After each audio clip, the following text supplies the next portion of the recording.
Alrighty. Hello, everybody. Hope everybody's doing well. Tonight's teaching is, the date is June the 4th, 2020.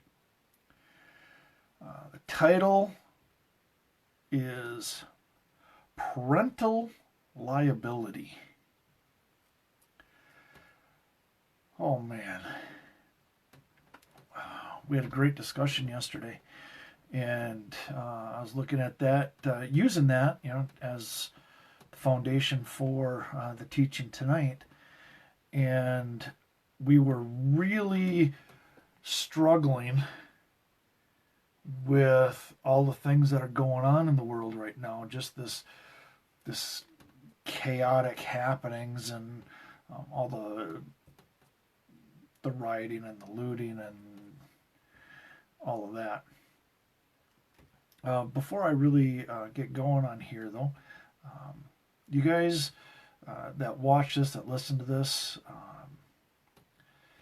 if this is something that blesses you and you think that others would be blessed by hearing it, you can definitely share this and just let other people make up their minds.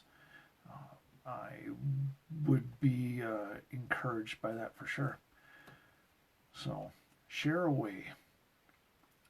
You can be members of this group. Just send me a message. Just click on whatever button to do that, and we'll get you as a member as well. That works.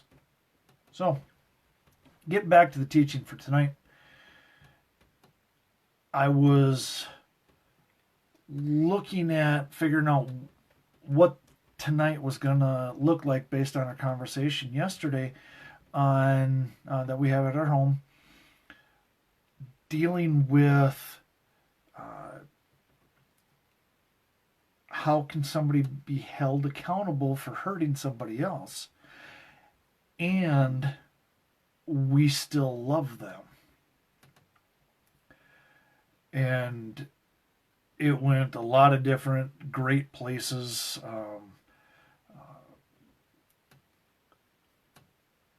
Questions are always good because I see questions as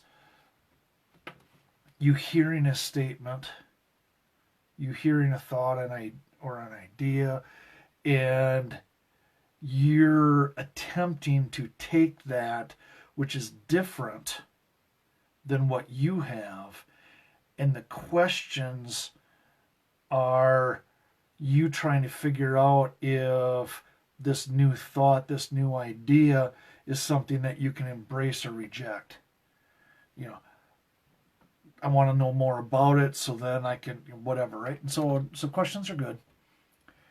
And so we went all sorts of different scenarios, and a lot of if this then this, this happens and what kind of consequences, and all of the directions that I would imagine several of you have went as well, to be able to say, and not just in times like we're going through right now with the upheaval of just basically being nice to other people. Because it happens all the time. You have somebody that takes an action, does something that you don't like, and then you judge that person and decide whether they should be held accountable for the action that they just took. And like it or not, more than likely, you really disapprove of anybody else taking that same stance towards you. And so for tonight, I was looking at some verses. I was doing some Google searches to be able to see how the world defines things, what that kind of stuff looks like, and what does God say about it, and how is He dealing with, will deal with, has dealt with these things. And that's where the title came from. I think this concept really helps explain at least the earlier stages of Christianity, which I don't care if you've been a Christian for the last 50 years, 80 years, whatever, 100 years, or 20 minutes. I'm going to say most are still in this infancy of Christianity. That's the way it is. And if that offends you, that just reinforces my statement. That confirms what I just said as true. And no, it's not bad like how many will take that statement. Because as I was going through this and all the chaos that's going on, and do we hold people, do we judge people, say whether their actions are right or wrong, and you can say, Todd, it's really easy. If they burn down a building, that's wrong. I don't care who you are, that's wrong. Okay. If they, and then fill in the blank for whatever is going on that is wrong.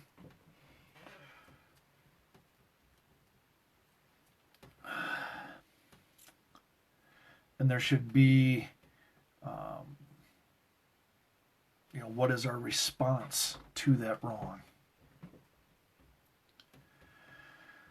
Sorry for the delays in my talking here. I've got all sorts of thoughts running through my head, and so it's very interesting because a lot of the times we can go on this subject and we can just go. So it'll be interesting to see how this one all unfolds.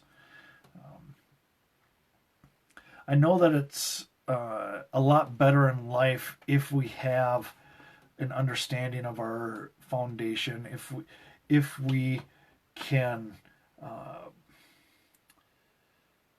put together and really see why we do things, why other people do things, what's going on, because then we can better understand whatever's just happened, and then maybe we can respond differently.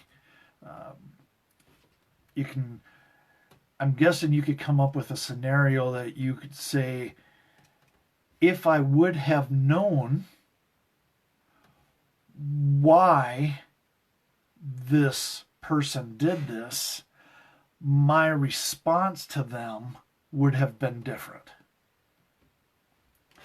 And so that's what we're kind of looking at here to some degree. We're not going to dive real deep with it, but how this is looking, I had printed off some verses for a meeting yesterday that we have at our house that I was hoping that we could talk about.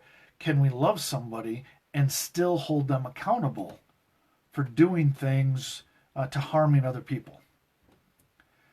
And the immediate response, because we we're talking with a different group of people on Tuesday, and the immediate response is yes, absolutely.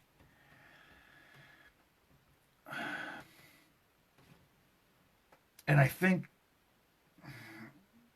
I get that, but I think that there's so much more to it, because usually if I'm going to hold you accountable, and we're talking about something that you have just done, right? Like all the stuff that's going on right now in the world.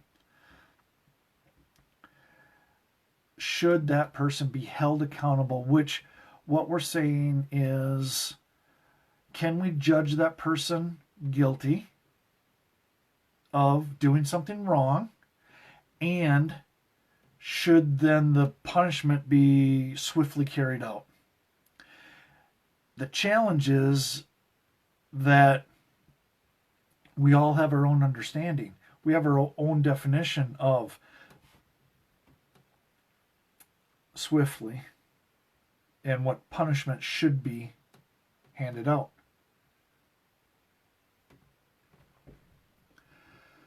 Because most people live in this performance-based life. You do good, you get good. You do bad, you get bad. Somebody did bad, they should get bad because of what they've done. And now I already hear some of you going, Todd, are you so foolish as to say if somebody does something bad that they should get something good because of the bad behavior? Please. No.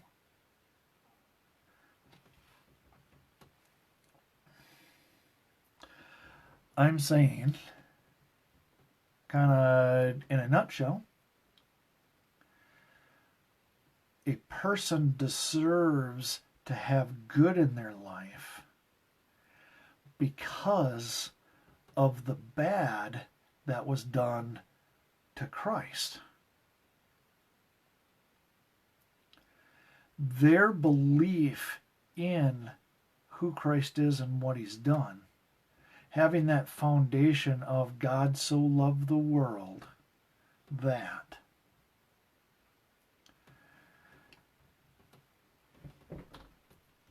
that's why somebody deserves to be blessed. That's it.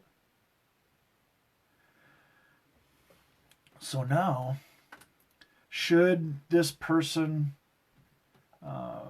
be penalized? Should this person be caught up in everybody's judgment of how wrong this person was? My stance on it is, for me, I mean, you decide for yourself. But for me, I can look at Romans 3, 9 through 31. So just about the whole chapter 3 of Romans kind of speaks on this. It says, are we better than they are? Well, not at all.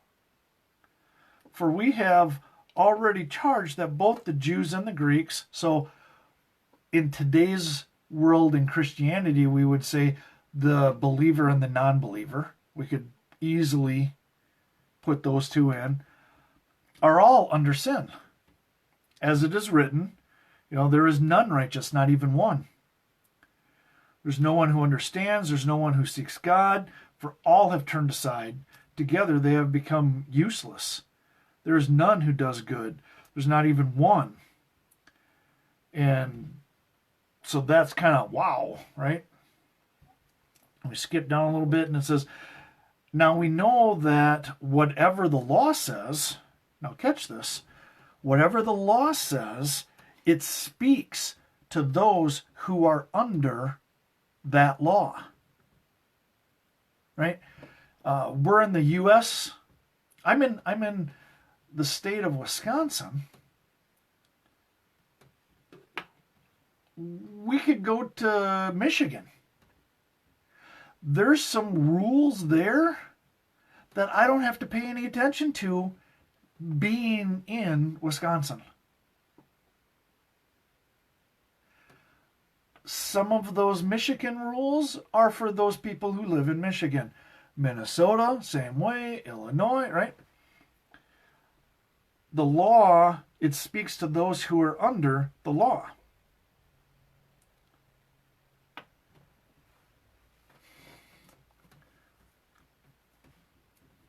So that every mouth may be closed and all the world may become accountable to God.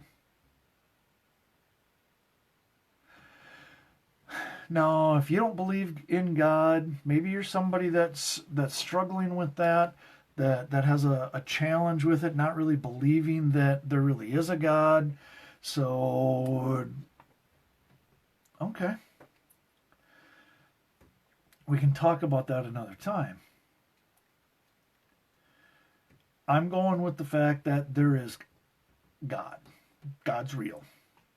Okay.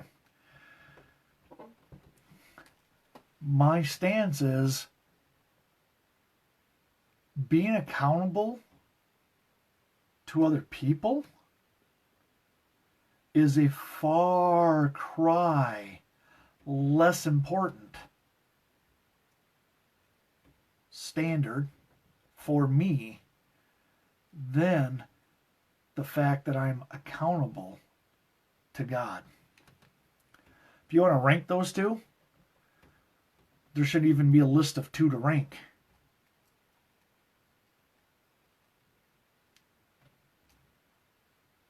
Being accountable to God, I think kind of should say it all. Okay? By the works of the law, that no flesh will be justified in his sight, for through the law comes the knowledge of sin. So, before you watch another YouTube video, Facebook Messenger, social media video of somebody doing something bad, and you automatically judging them, really what you're saying many, many times is, I'm better than that person. I'm not as bad as that. I might have done a few things that some people might not consider good, but I definitely would never do that. Okay? All that stuff is you trying to justify your negative actions by really deflecting it and pointing out that somebody else has really done bad.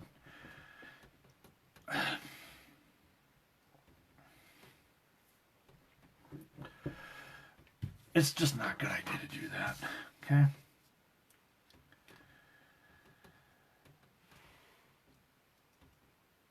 This, understand, so now that was in Romans, right? So if we go to James 2, 10, it says, for whoever keeps the whole law and yet stumbles in one point, he has become guilty of all. So your whole list of, I might have done bad here, but I didn't do these bad things, and that's what these guys are doing, and that's what makes them really bad, and the book should be thrown at them, and they should be thrown away, locked behind bars forever, and they should have the death penalty, and they should, all this stuff. Yeah. You know, there becomes a point in the Christian life when you don't get to hide behind the cross. You don't get to plead the blood, as some people would say. You don't get to call on Jesus and have it be all okay. Now, can you do that? Absolutely. And I'm getting to that.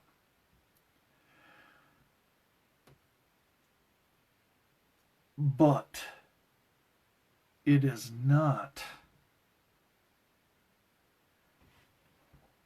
where you can do that and say, nope, I'm a Christian now, I'm born again, and then still have this list of all this bad that I've done is okay, but any bad that somebody else is doing isn't. It's not how this works. Because again, if you do that, you're judging that person under a system of do good, do bad, get bad. And in James it says, even if you break one, and that one in there is the least thing. If you break the minimal, the minor thing, you become guilty of breaking all of them. All right, if you go into Matthew, Jesus is trying to help people understand who want to live under this do good, do bad, get bad, this performance life. The law, right? And he says, all right, you know, you're not supposed to commit murder, because whoever commits murder shall be liable in the court, which is guilty to the court. But then Jesus says, here's really what we're talking about here when we go down that road. But I say to you that everyone who is angry with his brother shall be guilty before the court. So now, if you've ever been angry, you just got grouped into all of these people that have committed murder that you want to see the book thrown at. That you are very vocally announcing to the world that they should be thrown in this bottomless pit.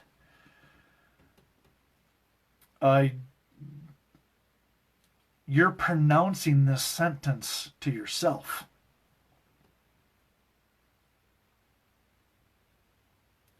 And then he goes on. Let's not even just go with if you are angry, that's should have the same punishment as murder. He says, whoever says to his brother, you good for nothing, which is empty, senseless, right? Good for nothing, shall be guilty before the Supreme Court. You say, all right,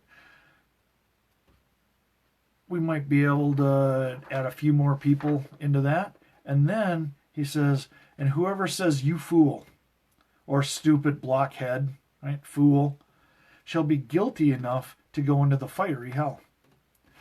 So now, you've just spent all this time saying all these people that have done these bad things, and we're using murder just as one situation. They need to pay for what they've done. They need to be held accountable. They need to have this they need to have this consequence, these consequences for their actions. Okay?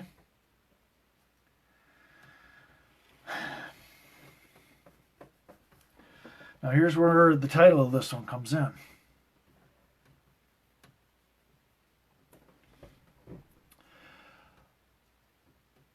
What happens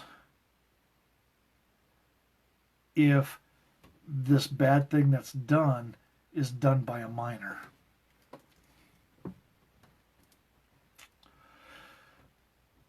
Now, I'm nothing close to anything with the law. I just Googled a couple of things. But for the most part, if the person is, let's say they're 10, and they do this bad thing,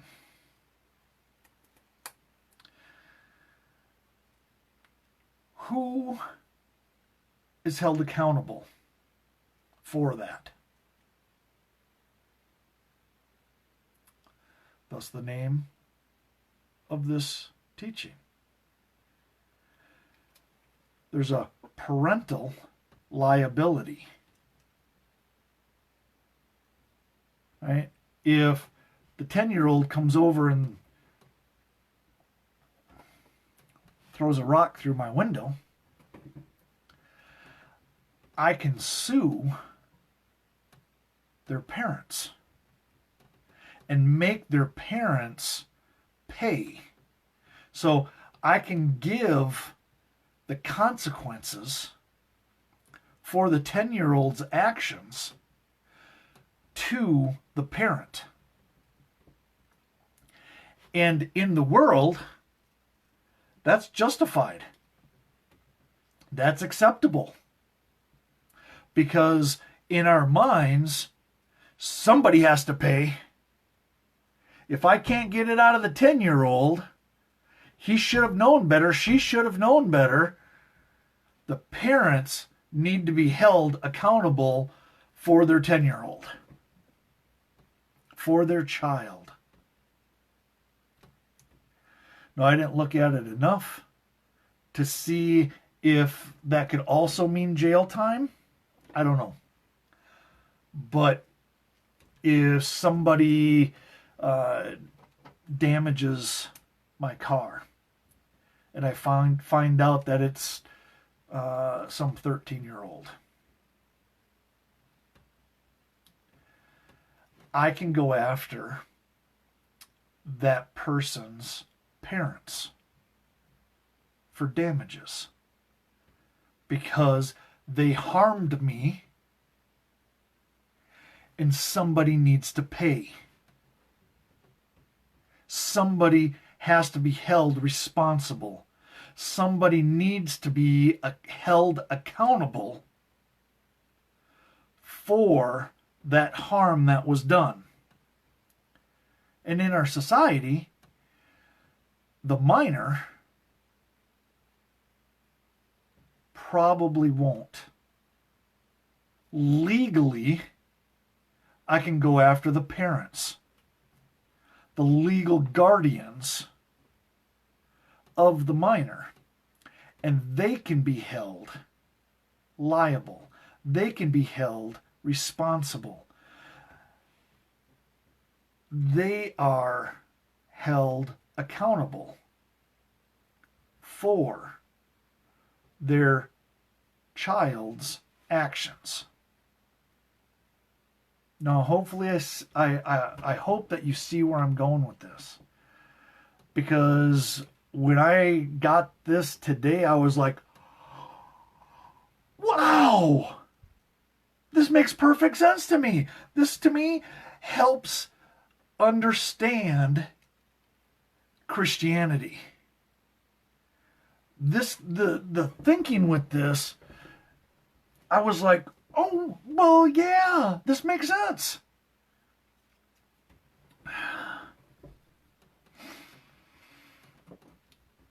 The verse, there's several. Let's see.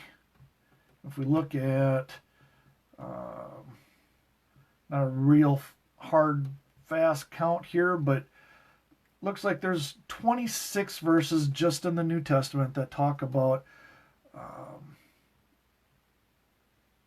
God and children, child of God. Okay, John 1:12 says, "But as many as receive him," there's a key, "he gave the right to become children of God, even to those who believe in his name." So now, and then there's other verses that talk about, I would like to give you meat, but I still have to give you milk because you're infants in Christ. Right? I would love to talk to you about living righteously, the righteousness that God has given you.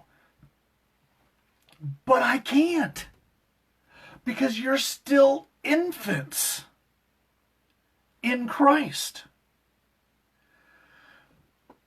Because you're getting your feelings hurt, because you're offended by what somebody said, because you don't get it. So I can't even talk to you about your righteousness because you're still infants in Christ. Okay? You can say, "God, that's kind of condescending. That's kind of whatever." Settle down. Okay? That's just settle down. Parental liability. And just as a side note, most people, I could say for some, every person you have come into contact with that says they're a Christian falls in the category of being an infant in Christ. I don't care how old they are. Most Christians are infants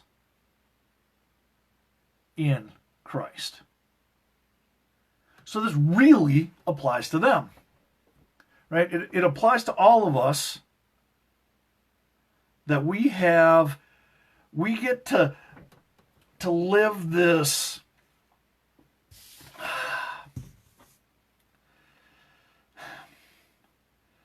under this blanket of parental liability. If I say God is my father, now I'm his child. He has parental liability for me. And that's the punishment, that's the consequences that Christ took.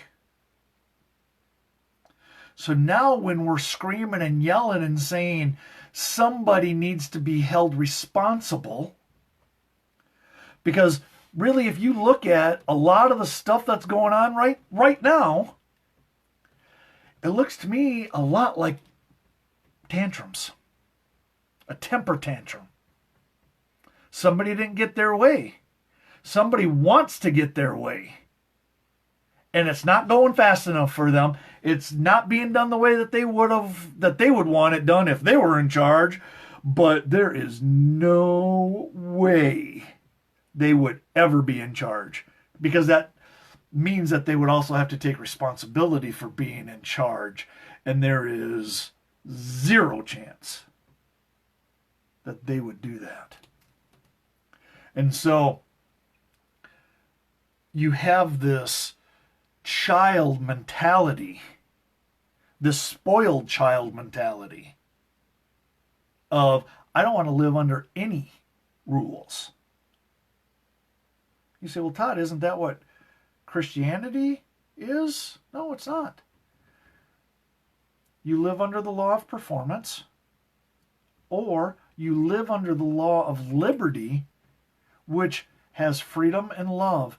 And that's what you get to live, having that be the rule of law.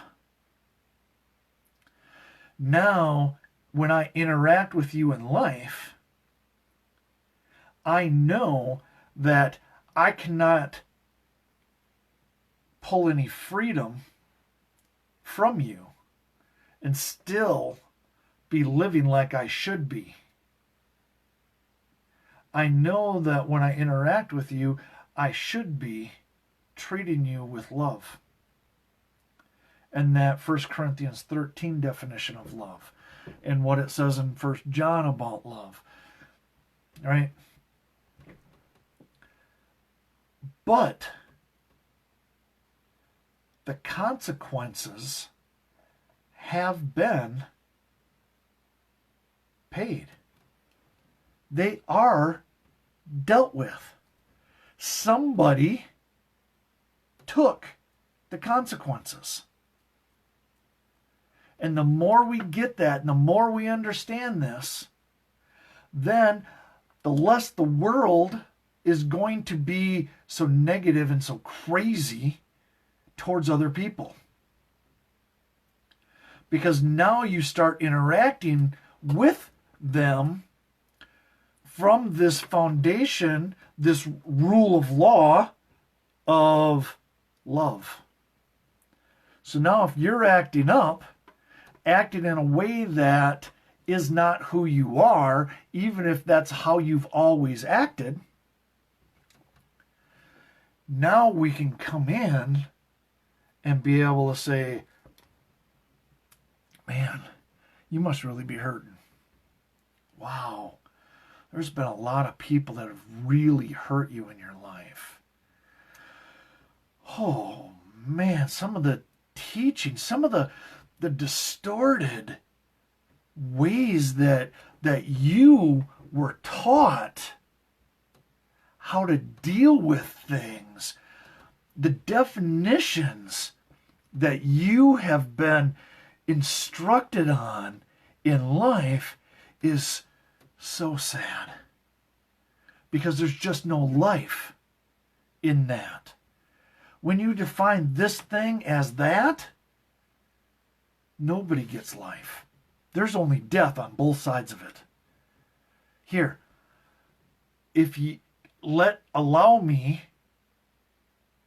to share what I now have been given as an understanding, as a definition for that thing. And look at how much life there is in it for yourself as well as the person that's receiving how you're responding to something. That will change the world. And so, is there a time and a place to put somebody into jail? Sure, I believe that. Does it happen like that always? Absolutely not. More times than not, no. If it's going to be beneficial for that person or for the people that would be around that person, for them to be behind bars, then sure. Because again, we're looking for what is going to be the best option for them.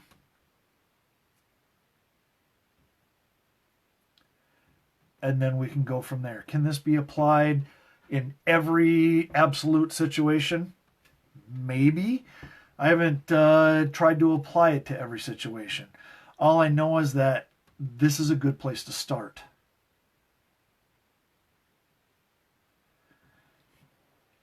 When we can say, all right, if I'm the minor and I've done something wrong, and now I have the parental liability, right? So now my papa takes the punishment for that, takes the consequences for that.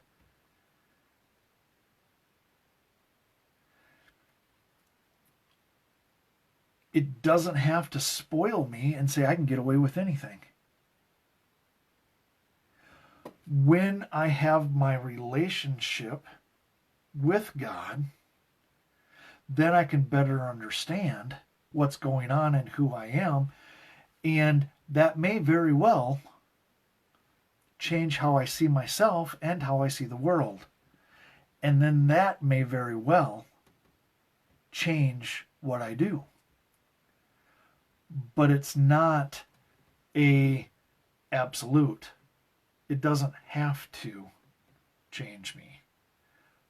But it probably will. Right?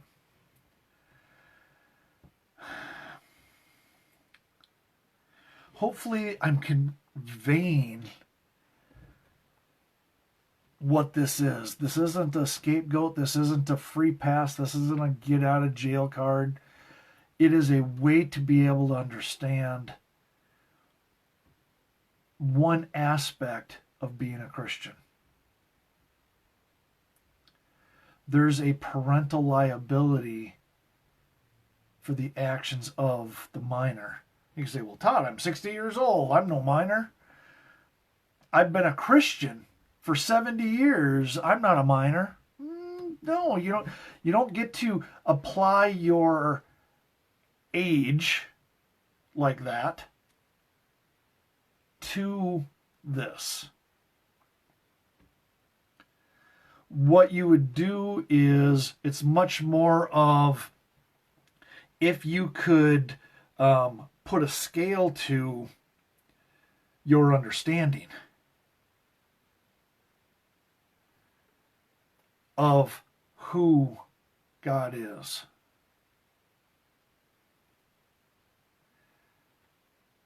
How far have you come in the last 70 years? Or in the last 20 minutes? How has that changed your life, and how do you respond to others? That's going to dictate much, much more. Because age doesn't mean anything. You could have somebody who is 16 that is very mature versus somebody who has grown up in the church and they're well into the retirement years and not have a clue. That person could have no real idea of their righteousness in Christ. So that's much more of that gauge of, are you an infant, or are you a child, or are you mature? And thankfully, we have that parental liability for us. It doesn't allow us to just go off willy-nilly and do whatever, because we're still learning what it means to be a child of God. Hopefully this helps. Hopefully you're able to apply this to your life and say, okay, I can see that person in a better light than I did before. Still doesn't make their actions right. And we're not talking about that. We're talking about being able to interact with that person, or not interact with that person in the best way for us and the best way for them. So yeah, this to me just rocked me. I was like, yes, that makes sense. So then when you're looking at all these verses, right? Ephesians 5:1, therefore be imitators of God as beloved children. Philippians, so that you will prove yourselves to be blameless and innocent children of God, above reproach in the midst of a crooked and perverse generation, among whom you appear as lights in the world.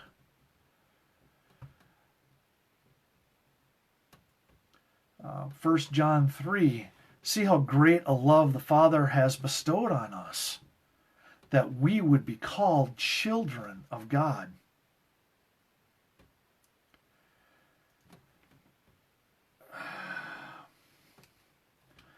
There's other ones here. Let's see what else we've got.